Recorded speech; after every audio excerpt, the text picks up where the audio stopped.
तो आज हम लोग देखने वाले हैं प्रतिवेदन से रिलेटेड जो भी क्वेश्चन है किसी भी प्रकार का, उसके बारे में क्या लिखना है प्रतिवेदन। तो पहला जो देख लेते हैं हम लोग प्रश्न, प्रतिवेदन का तरीका, प्रकार, विशेषता और महत्व की विवेचना करें। तो देखिए, आप लोग को प्रतिवेदन से कोई भी रिलेटेड प्रश्न है तो आप लोग को यही सारा लिखना है, यही सारा उत्तर आप लोग को ध्यान से पढ़ लें और समझ लें ताकि लिखने में आसान हो। चलिए हम लोग देखते हैं इसका उत्तर। किसी प्रकरण, घटना, कार्य, योजना आदि के बारे में स्पष्ट देखकर या छानबीन करके जो लिखित रूप में परिपूर्ण विवरण से प्रस्तुत किया जाता है उसे प्रतिवेदन कहते हैं।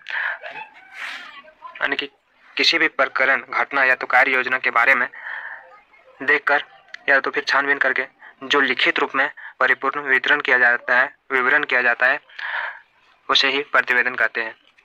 तो ये आप लोग को समझ आ गया होगा। चलिए आगे की ओर बढ़ते हैं हम लोग। प्रतिवेदन, प्रति प्लस वेद से मिलकर बना है प्रतिवेदन।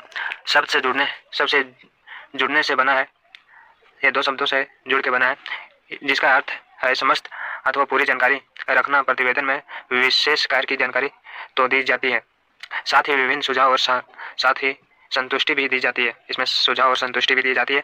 हम जानते हैं कि देश विदेश में कई घटनाएं हो रही है, देश विदेश में कई घटनाएं ये हो रही है जिसको जानने के लिए हम उत्सव रहते हैं, जिसके लिए उस घटना का छानबीन की आवश्यकता होती है, जो सरकारी और गैर सरकारी संस्थाओं के द्वारा नियुक्त एक से अधिक व्यक्ति के द्वारा किया जाता है। ऐसे व्यक्ति द्वारा प्रस्तुत परिपूर्ण विवरण को ही प्रतिवेदन कहा जाता है। यानी कि किसी भी घटना को छानबीन करके उसकी आवश्यक होती है, छानबीन करना आवश्यक होता है, चाहे वो सरकारी हो या गैर सरकारी व्यक्तियों के द्वारा किया जाता है, उसे ही प्रतिवेदन कहा जाता है। तो चलिए आगे की ओर बढ़ते हैं हम लोग। आगे हम लोग देख लेते हैं प्रतिवेदन का प्रारूप। पहला देखते हैं प्रतिवेदन हमेशा संक्षिप्त में होना चाहिए। दूसरा देखते हैं प्रतिवेदन का शीर्षक संतुष्ट और विशिष्ट होना चाहिए। तीसरा, प्रतिवेदन की भाषा सरल और साफ होना चाहिए। चौथा, शीर्षक ऐसा होना चाहिए जो मुख्य चौथा पॉइंट, शीर्षक ऐसा होना चाहिए जो मुख्य विषयों पर रेखांकित करता हो, तो फिर बात करता हो। पांचवा पॉइंट हम लोग देखते हैं घटना, प्रकरण आदि जो भी हुआ हो उसकी तिथि और समय की सूचना दी जानी चाहिए। यानी कि कोई भी घटना हो उसकी तिथि और समय की जानकारी देना चाहिए। चलिए आगे की ओर बढ़ते हैं। एक उदाहरण के साथ आप लोग समझिए।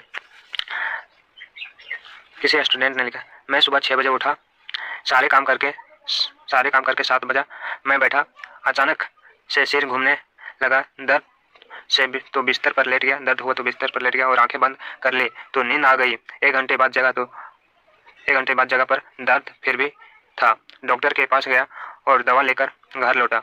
दवा खाकर फिर लेट गया तो दर्द दूर हो गया। भोजन किया और स्कूल के लिए मैं चल पड़ा। 1 बजे दोपहर में सिर दर्द हुआ, फिर शुरू हुआ, इसलिए छुट्टी लेकर घर लौटा। चलिए आगे की ओर बढ़ते हैं हम लोग। सभा, बैठक, संस्था आदि इत्यादि का विवरण दिया जाता है। यहाँ प्रतिवेदन लिखने वाला अपने बारे में कुछ न बोलकर सारी बात को संगठन और संस्था के संबंध में ही लिखा। जैसे प्रतिवेदन, स्कूल में वार्षिक उत्सव, हमारा स्कूल सन 1980 में स्थापित हुआ।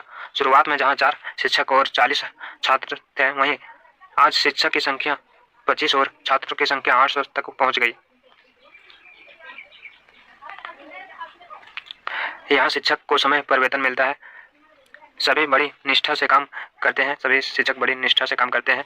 इस पर सिलाई और बुनाई की शिक्षा की व्यवस्था भी की गई है। यहाँ सिलाई बुनाई की व्यवस्था भी की गई है। छात्र इसके महत्व में घरेलू रुचि ले रही है। इस वर्ष प्रवेशक परीक्षा में 40 छात्र प्रथम श्रेणी में, 11 द्वितीय श्रेणी और 3 तृतीय श्रेणी में उत्तीर्ण हुए। इस विवरण में यह स्पष्ट है कि यह स्कूल हर दिशा में विकास कर रहा है। किसी भी क्षेत्र में यह स्कूल आगे की ओर है। यहाँ के जो स्टूडेंट हैं वो आगे रहते हैं हमेशा और काफ़ी विकास हो रहा है। चलिए आगे की ओर बढ़ते हैं हम लोग। तीसरा समझिए, विवरण प्रतिवेद में किसी यात्रा, मेले, सभा, रैली इत्यादि का विवरण तैयार किया जाता है। विवरण प्रतिवेदन में किसी भी यात्रा, मेला, सभा, रैली का विवरण तैयार किया जाता है। प्रतिवेदन लिखने वाला को यहाँ बड़ी सच्चाई से विषय का उचित विवरण देना पड़ता है। जैसे मैं एक उदाहरण के साथ आप लोग समझिए। जैसे मैं मेला ले लीजिए। सोनारपुर में हर साल बड़ा मेला लगता है। यह कार्तिक की पूर्णिमा के 2 दिन पहले से 20 दिन तक लगता है, यानी कि कार्तिक की पूर्णिमा से 2 दिन पहले और 20 दिनों के लिए लगता है। पूर्णिमा के दिन अतरियों की भारी भीड़ भगवान के दर्शन के लिए होती है। पूर्णिमा के दिन काफ़ी भीड़ रहती है। इस वर्ष की मंदिर के सामने आदमियों की एक लंबी लाइन लगी थी। चलिए आगे की ओर बढ़ते हैं। हम लोग प्रतिवेदन की विशेषता के बारे में समझते हैं। पहला पॉइंट, प्रतिवेदन में किसी प्रकरण, घटना या कार्य योजना के प्रसंग की प्रमुख बातें ही लिखी जाती है, यानी कि किसी भी घटना के या कार्य योजना के किसी मुख्य बातें को ही लिखी जाती है। दूसरा में समझते हैं, प्रतिवेदन में बातें एक क्रमानुसार में लिखी जाती है, यानी कि किसी भी प्रतिवेदन में एक सीरियल वाइज कुछ भी लिखा जाता है। कोई भी अगर बातें लिखा जाता है तो लाइन बाय लाइन होती है। और तीसरा हम लोग देखते हैं, प्रतिवेदन में बातें विस्तार में संक्षेप में लिखी जाती है, यानी कि प्रतिवेदन में बातें संक्षेप में लिखी जाती है। चलिए आगे की ओर बढ़ते हैं हम लोग।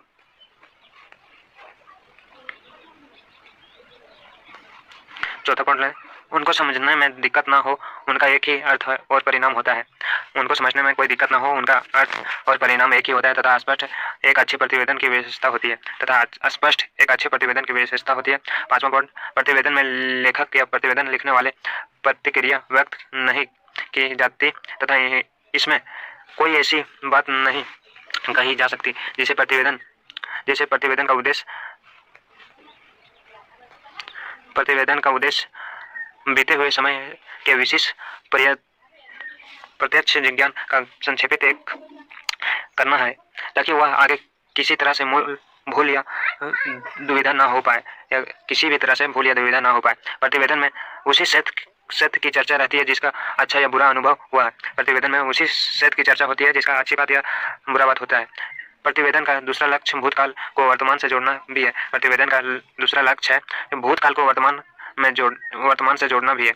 लेकिन प्रतिवेदन डायरी या पत्रिका नहीं है। प्रतिवेदन में उचित तस्वीर रहती है। डायरी में से लेखक के भाव, कल्पना और प्रतिवेदन के भी व्यक्त किया हुआ रहता है, यानी कि प्रतिवेदन में लेखक का भावना और कल्पना भी व्यक्त किया हुआ रहता है। चलिए आगे की ओर बढ़ते हैं हम लोग। अगला पॉइंट, आजकल के प्रतिवेदन लिखने के एक महत्व कार्य के रूप में स्वीकार किया जा रहा है। आजकल का जो प्रतिवेदन है उसमें लेखन का एक महत्व कार्य के रूप में स्वीकार किया जा रहा है। प्रतिवेदन लिखने वाला विभिन्न सच्चाई से संबंध की जांच, निरीक्षण, खोज तथा छानबीन करके आदि से जो परिणाम निकलता है, प्रतिवेदन में निरीक्षण करके, खोज या छानबीन करके जो परिणाम निकलता है उन्हें ध्यान में रखते हुए प्रस्तुत करता है। जब भी कोई विषय, मामला सामान्य लोगों के विरुद्ध होता है तो उसे ही छानबीन करना आवश्यक हो जाता है। इसलिए ऐसी स्थिति में प्रतिवेदन की